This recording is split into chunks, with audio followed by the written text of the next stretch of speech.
biggest thing for me is understanding, like, your parents played a lot, made a way for you to be here. Always wake up in the morning, tell them you love them, because a lot of you wouldn't be here without them.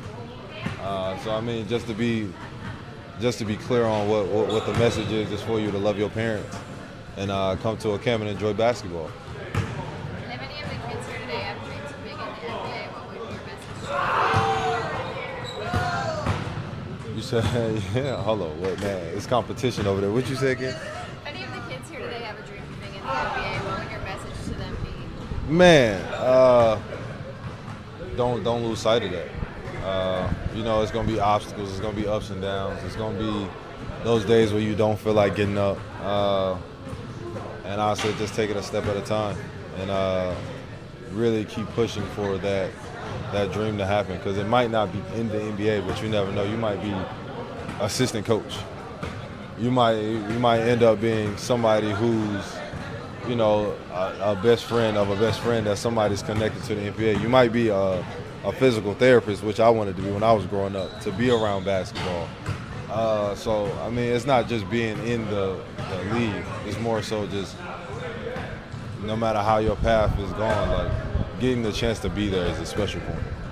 And you just got back from Johannesburg, the first call without borders. Can you just tell us a little bit about that and why that was so important for you to grow the game of basketball in that way? Half of me is Nigerian.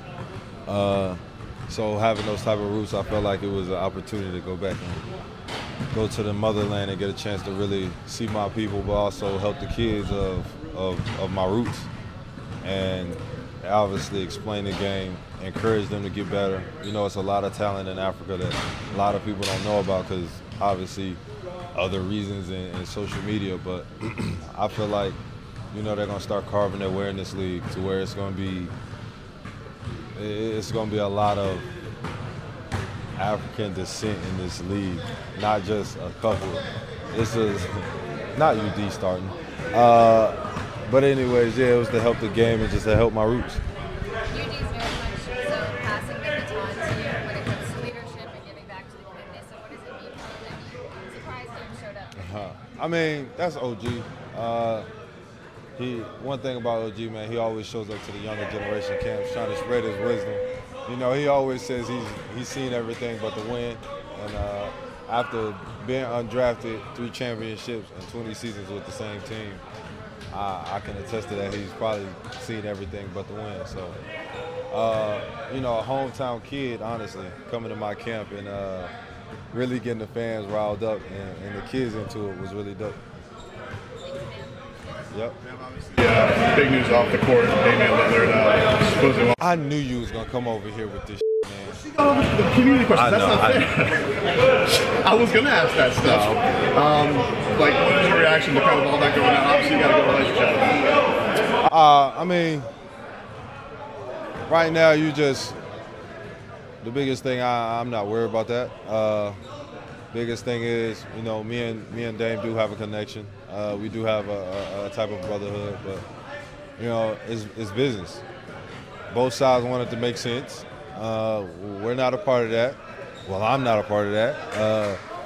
But, the only thing I can do is spread my influence, and, me and Dame just continue to be close friends. When this all kind of started, though, he was on a podcast, and he just said hypothetically the first team that he wanted to come to was Miami because of you. When you guys were in the Olympics, was there talk, do you guys ever just banter just about what that would be like? Because you got that kind of taste of it? You don't really have the banter or the conversation, because at the end of the day, we were there for business, which was winning the gold. So, you do have those type of imaginations, but at the end of the day, we all understand it's business. It has to make sense. You can't always have your way. But the biggest thing for us is it could potentially happen. From the start of this off season, you've had 2 in a row where you've gone very deep into the season. How do you balance resting, getting the work in, as far as when do you ramp up for next year? Man, I feel like to be where you want to be, you don't never get out of shape.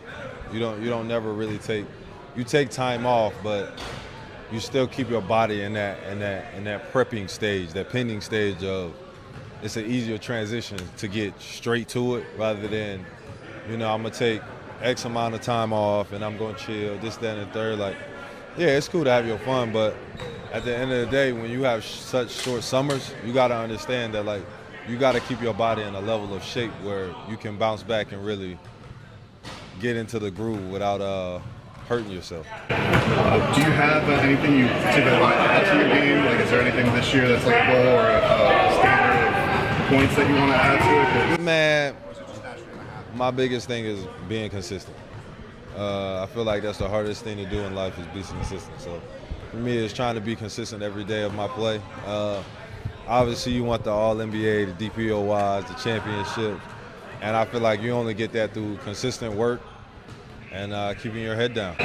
Jay Rich being back, what was your reaction to that? Oh man, got the back in action. So it was definitely dope to have a brother back. I lost a couple, but it's good to have a hometown face, a face who started with me on this journey, and he's looking to add to his legacy also.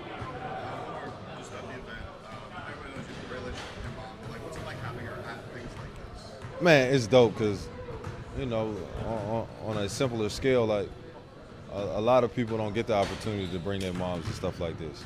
A lot of people don't have the opportunity to bring their mothers to special events that were started because of how she raised you, how disciplined you were, because of how disciplined she was.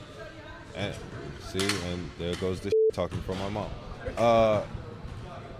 But it's just one of those things, man, I never take for granted because a lot of people's parents aren't here today.